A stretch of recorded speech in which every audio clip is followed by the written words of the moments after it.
Hey guys, I want to talk about 3 strikes today. I want to talk about Crowdstrike, I want to talk about the Houthi strike on Israel, and I want to talk about Israel's retaliatory strike on this Houthi port. Now, I see why Peter Zion does these walk and talks. It's a lot faster than getting all your stuff together in the hotel room, setting up the camera equipment, and recording a video. Right now, I'm in Australia. And I'm about to present a paper about deceptive imagery persuasion, or DIP. And specifically, I'm dealing with deceptive imagery persuasion during a natural disaster. So one of the big fears down here in Australia, and this came from the wildfires, or the bushfires, as they keep correcting me, the bushfires that happened in 2021, was the next time there is a bushfire, there's going to be foreign actors who are giving people the wrong evacuation routes, or who are telling them to get aid at this place and this aid doesn't exist, or even using AI to do something like show a school bus being swept off a bridge, during a flood. And now you have emergency responders trying to find the school bus that doesn't exist. So this is a big deal, and I'm presenting a paper about some of the ways Australia can try to counter this. So that being said, that kind of leads into Crowdstrike. Now, I flew to Australia from Austin, Texas, and I was one of the lucky ones, because you got a guy blowing leaf blower over here. God, they have leaf blowers. I can't get away from these darn leaf blowers. So I flew from Austin, Texas, and the airport flying out of Austin, it looked like Fallujah. Like just this massive humanity that was trying to get on a plane. Now, this was because of the Crowdstrike outage. Crowdstrike is, I think it's Crowdstrike Falcon, is a piece of cybersecurity software that sits, it has very low-level permissions. Like, you can sit inside the kernel of your machine to look for threats. Well, Crowdstrike pushed out an update, and this particular update had one guy on Twitter said it was a null pointer error, which, don't worry about what that means. It essentially, there's a coding error in this software that prevented the computer from booting up once the update was applied. And there was a way to fix this, but you had to take some manual steps. And Crowdstrike, I think they came out with a fix very, very quickly. But of course, the damage is done, and you need IT people to go around to every single computer and apply this update manually. And that's not easy to do. When I actually checked in to get currency when I landed in Sydney Airport, that computer had a blue screen as well. So the woman who was handling the currency, she had to do everything manually. So a lot of what's interesting about the Crowdstrike, the Crowdstrike event, was how much disinformation came out of this. You had Max Blumenthal, that screaming idiot from the Gray Zone, who said that this was intentional because Crowdstrike had worked with the Democratic Party before to accuse Russia of whatever. So you have that going on, and then you have people saying like they put a blue screen of death on that on that giant video screen in Las Vegas. I think there was another guy who was saying like, "Hey, I pushed an update today. It was my first day at Crowdstrike. I pushed an update." That was misinformation as well. But I think that was kind of a joke that people actually took as real. Because that is a thing. Like, you never push out an update on Fridays. You never want to push out an update on Fridays. And the Crowdstrike thing, this is why you have errors and omissions insurance in software. It's because you might push out an update and it could brick a whole bunch of machines, and now you're liable for all that. But it was interesting how people saw this immediately as, oh my God, this is a cyber attack, and how the rumor mill kind of spread that this was intentional. What's also interesting is now we're starting to see people trying to do phishing, where they'll call people and say, "Hey, I'm from Crowdstrike. I hear your machine is down. Download this file." And what they're actually downloading is a virus. So yeah, that way it might fix that particular patch or that particular problem, but it'll also introduce a new one because now your system is being monitored by a foreign country or a hacker organization. There's also like websites that popped up which have fake patches that'll do that as well. So if you're not paying attention and you're searching for this Crowdstrike patch and for some reason you don't go to the actual Crowdstrike website, this thing pops up. You download the wrong kind of patch, you apply it, and now you have hackers who have access to your machine. So that's kind of interesting. So that was the whole Crowdstrike thing.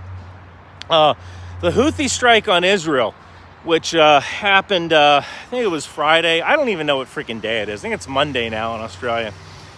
So the Houthi strike, to me, that was fascinating. I think that strike went 1,200 some miles. So the Houthis used a modified Iranian drone that either they modified themselves or they most likely had some help from Iran with that.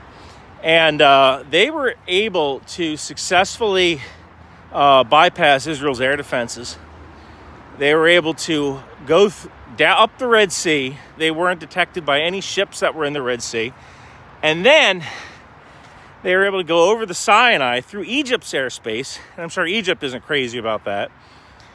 And then take a right hook into the Mediterranean Sea and hit, I think it was the U.S. consulate in Tel Aviv.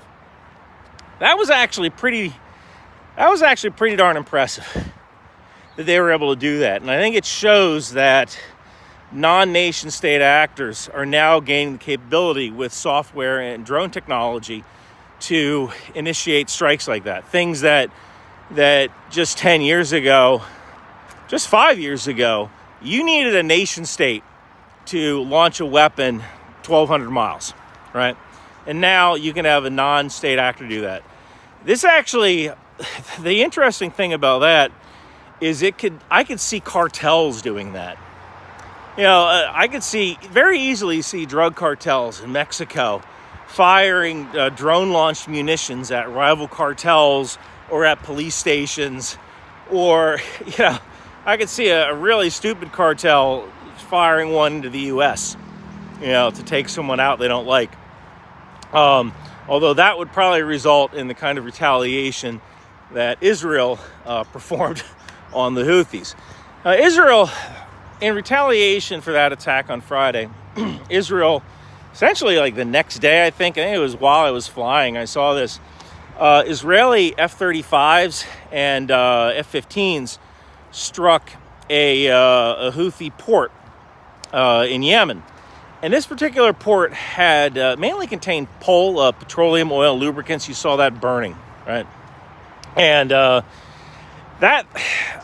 what I think we saw there was the very minimum of Israel's strike capabilities.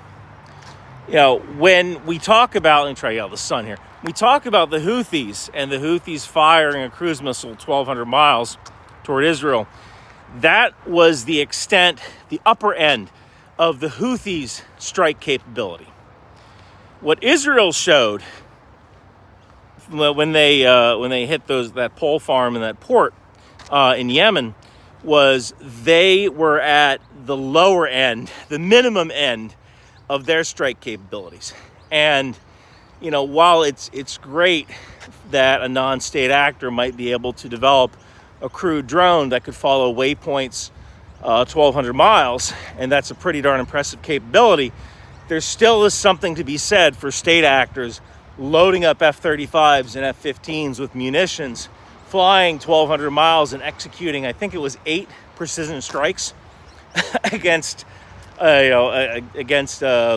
non-state actors 1,200 miles from their own borders. So there is still something to be said for the traditional strike capabilities of a nation state as well. The interesting thing that kind of pops out in my head about the Israeli strike is, number one, it shows that refueling capability, tanker capability is not a capability that countries can ignore, because that tanker capability gives you a lot of options when it comes to striking targets. Ukraine They don't have any mid-air refueling tankers, and that really hampers what they can do with their aircraft. Israel, I believe, this is the tough part about doing these videos. You know, you have to remember everything from the top, off the top of your head.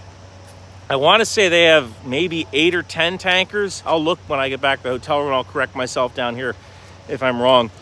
But, you know, 8 or 10 tankers is definitely a force multiplier because it can get your stuff where it has to go. Well, back to the F-35 for a moment. I think what Israel is kind of proving here is that the F-35 is a really, really capable platform that can do a lot of amazing things. Penetrate enemy air defenses, perform electronic warfare, act as a targeting controller for other heavily laden, non-stealthy vehicles like the F-15. And one of the things I've said in, you know, when I've gone to various conferences is that we really need to come up with a way of trying to get the U.S. Air Force down to essentially 2 planes, maybe 3. And that would be get rid of every single fighter aircraft in the U.S. Air Force and the Air Reserves and Air National Guard and replace them with the F-35 and the F-15. The F-35 does the penetration, the long-range target acquisition. The F-15 F-15EX just kind of hangs back with a boatload of bombs and rockets and missiles and just kind of acts as the bomb truck for the F-35. And that'll be a heck of a cost savings because it's like Southwest Airlines. Why does Southwest Airlines fly the 737 only, right? Well, they do that because there's a lot of cost savings in just having one common aircraft. So we could probably see some cost savings. We could also see some maintenance savings. And when you're in an expeditionary environment under the the ACE doctrine, the Agile Combat Employment Doctrine of the Air Force, when you're doing that ACE doctrine, you know, you have these multi-capable airmen that have to turn jets. It's going to be a lot easier if they only need parts for 2 jets than if they need parts for the F-16, F-35, F-15, and A-10. All right. So that's definitely something we should kind of look into. The other interesting thing, I want to talk about the JLOTS port for a moment. The JLOTS port was an absolute failure, and you should take a look at Sal's video from What's Going On with Shipping, where he kind of iterates through why JLOTS was a bad idea. And the funny thing is that the JLOTS port would actually be a pretty good choice for the Houthis to install in the port that was just destroyed, because JLOTS is kind of designed to run from a harbor that's been attacked. It was not designed to kind of work out in the open ocean. So why they did that, I don't know, but Sal from What's Going On with Shipping has a really good video about that. All right, I am done my cool down. I'm gonna go inside. I'm gonna get ready for the conference today. Thank you guys so much for watching. In a world where fashion meets firepower, where style becomes strategy, it's time to gear up for the ultimate mission with Bunker branding. Introducing the Rock Out With Your Chalk Out t-shirt, a tribute to the fearless air cavalry. Feel the adrenaline rush as you don the pride of the skies. For those of you who dare from the air, precision and power unite when you think outside the bomb. And don't miss our Live, Laugh, Launch t-shirts for Patriot and HIMARS, because sometimes defending freedom means bringing the thunder. Finally, for the true defender of the seas, we present Department of the Boat People. Sail with honor and show your allegiance to the world's mightiest maritime force. With these shirts, hoodies, and stickers, along with the tow missile, landmines, and drone warfare. These aren't just shirts, they're statements. They're your way of saying I stand for strength, unity, and style. Get yours at Bunker Branding today.